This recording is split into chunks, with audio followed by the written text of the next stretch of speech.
Oppo Find X9 series आ रही है मेरे भाई। इस सीरीज के अंदर हमें दो स्मार्टफोन देखने के लिए मिल रहे हैं, Oppo Find X9 और Oppo Find X9 Pro। दोनों ही के अंदर कैमरास में काफी बड़ा जंप मारा है और इसके अंदर जो लेंसेज यूज करे ना काफी बढ़िया है। और इसके अंदर आपको हेजल ब्लेड्स के फिल्टर्स वगैरह भी देखने के लिए मिलते हैं, तो ये चीज एक अच्छी यहाँ पर निकल के आती है। जो इसके कैमरे के अंदर चार चांद लगा देता है, तो हाँ ये चीज तो काफी सही ही है। और ये स्मार्टफोन 15 अक्टूबर को चाइना में लॉन्च हो रहे। इंडिया में स्मार्टफोन हमें कब तक देखने के लिए मिलेंगे उसके बारे में डिस्कशन करेंगे। और क्या कुछ इनकी प्राइसिंग होगी इंडियन मार्केट में जब आएंगे तो उसके बारे में आपको बताऊंगा। और हाँ, कैमरा के अंदर सेंसर्स काफी अच्छे अच्छे यूज करे हैं और दोनों ही के कैमरे में डिफरेंसेस है वो मैं आपको बताऊंगा। तो जहां पर भी डिफरेंसेस होगा इन दोनों ही फोन के अंदर तो मैं आपको बताऊंगा, आपको इंडिकेट करता चलूंगा। तो चलते वीडियो स्टार्ट कर लेते हैं। अगर हम Oppo Find X9 के डिस्प्ले की बात करें ना तो 6.53 इंचेस 6.59 इंचेस का एक फ्लैट ओलेड डिस्प्ले देखने के लिए मिलता है। 120 हर्ट्ज की रिफ्रेश रेट है, 1.5 के रेजोल्यूशन देखने के लिए मिलता है और IP68 IP69 का रेटिंग भी हमें देखने के लिए मिलता है। और Oppo Find X9 Pro की डिस्प्ले की बात करूँ ना तो 6.78 इंचेस का एक फ्लैट ओलेड डिस्प्ले है, 120 हर्ट्ज की रिफ्रेश रेट है, 120 हर्ट्ज की अपने IP68 IP69 का रेटिंग देखने के लिए मिलता है। सॉरी मैं थोड़ा सा बहक जा रहा हूँ। लुक एंड डिजाइन की बात करूँ, हाँ दोनों ही का मुझे ठीक लगा, डिसेंट लुक एंड डिजाइन है, मैं ज्यादा शिकायत भी नहीं कर सकता हूँ। बट हाँ, लुक एंड डिजाइन सही देखने के लिए मिलता है, एवरेज लुक एंड डिजाइन है। आपको कैसा लगा लुक एंड डिजाइन? प्लीज अपनी राय कमेंट में बताना दोनों ही फोन्स का। डुअल स्पीकर डुअल सिम का सपोर्ट है, 3.5mm जैक मिसिंग देखने के लिए मिलेगा।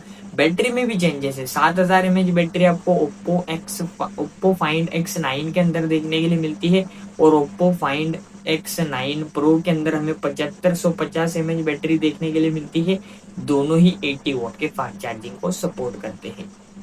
इन डिस्प्ले फिंगरप्रिंट सेंसर भी देखने के लिए मिलेगा दोनों ही फोन के अंदर। MediaTek Dimensity 9500 प्रोसेसर प्रोवाइड करा है दोनों ही फोन के अंदर, जो LPDDR5X रैम UFS 4.1 को सपोर्ट करेगा। Android 16 out of the box है, कलर OS 16 आपको देखने के लिए मिलेगा out of the box. Camera setups की बात करूँ, हाँ Oppo Find X9 का कैमरा आपको 50 मेगापिक्सल का मेन देखने के लिए मिलता है, 50 मेगापिक्सल अल्ट्रा वाइड और 50 मेगापिक्सल का टेलीफोटो। जो मेन कैमरा है ना 50 मेगापिक्सल का, वहां पर हमें OIS का सपोर्ट देखने के लिए मिलेगा, ऑप्टिकल इमेज स्टेबिलाईजेशन का। और जो पैरास्कोपिक 50 मेगापिक्सल का प्रोवाइड करा है वहां पर हमें ऑप्टिकल स्टेबिलाईजेशन का भी सपोर्ट देखने के लिए मिलेगा और 3x जूम आपको इसके अंदर देखने के लिए मिलेगा। और जो Oppo Find X9 Pro है उसके डिस्प्ले में काफी कमाल करा है, 50 मेगापिक्सल का मेन है, जो सोनी का IMX828 वाला लेंस यूज करा है, 50 मेगापिक्सल का अल्ट्रा वाइड है, जो सैमसंग का आइसोसेल JN5 आपको देखने के लिए मिलता है अल्ट्रा वाइड के अंदर भी।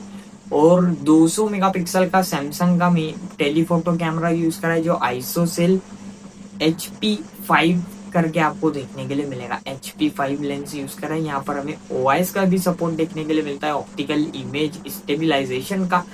तो हाँ ये चीज काफी बढ़िया बना देती है। और अपने हेजल ब्लेड के फिल्टर्स वगैरह है कैमरास के अंदर ना, तो नो डाउट काफी अच्छा आपको कैमरा क्वालिटी देखने के लिए मिलेगा। और फ्रंट के अंदर दोनों ही फोन के अंदर 50 मेगापिक्सल का मेन कैमरा है और सैमसंग का JN5 लेंस यूज करा है। तो हाँ यहाँ पर सैमसंग के ही लेंसेज यूज करे। और सोनी का जो मेन कैमरा है आपको Oppo Find X9 Pro के अंदर देखने के लिए मिलता है। तो देखो no doubt camera quality Oppo Find X9 Pro की बवाल लेवल पे यहाँ पर हमें देखने के लिए मिलेगी। और हाँ 3x ऑप्टिकल जूम आपको देखने के लिए मिलता है Oppo Find X9 Pro के अंदर। तो ये थी कुछ कहानी Oppo Find X9 सीरीज की। तो हाँ, प्राइसिंग की मैं बात करूँ, इस स्मार्टफोन के में Oppo Find X9 की प्राइस हमको 55 से 60 हजार तक देखने के लिए मिलेगी। 50 से 55, सॉरी मेरे भाइयों, इंडियन मार्केट में 50,000 से 55,000 के बीच में। और जो Oppo Find X9 Pro है उसकी प्राइसिंग आपको 65 से 70 हजार के बीच में देखने के लिए मिलेगी। अगर मैं फोन की लॉन्च डेट की बात करूँ तो ये दोनों ही फोन हमें नवंबर तक इंडियन मार्केट में देखने के लिए मिल जाएंगे 2025 में। तो हाँ, ये स्मार्टफोन को लेकर आपकी क्या राय है कमेंट में बताना। और इन्फॉर्मेशन अच्छी लगी हो ना प्लीज अपने दोस्तों के साथ शेयर करना। मिलता हूं आपसे कोई नए के साथ में, तब तक के लिए बाय मेरे भाइयों।